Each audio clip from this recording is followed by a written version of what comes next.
Jason here from Real Property Management, and today we're going to talk a little bit about maintenance emergencies.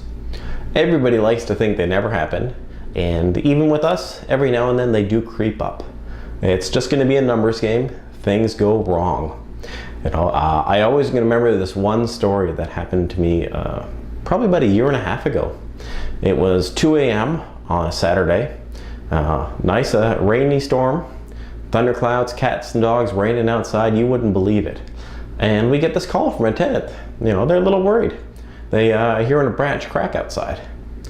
2 a.m., middle of the rain, not much we could do about it. A couple hours later, we get a call. That branch came down. And being bright and early in the morning, we had to come up with the plan to address this situation.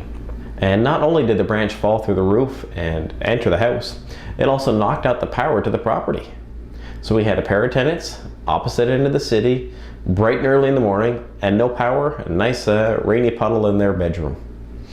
So we quickly have to realize that when you're handling an emergency situation, a professional property manager has to not only manage the tenant expectations, but also keep the owner informed and the best steps to proceed. So in a situation like this, we reach out to the owner, let them know what is going on, and we have to go out and assess the situation.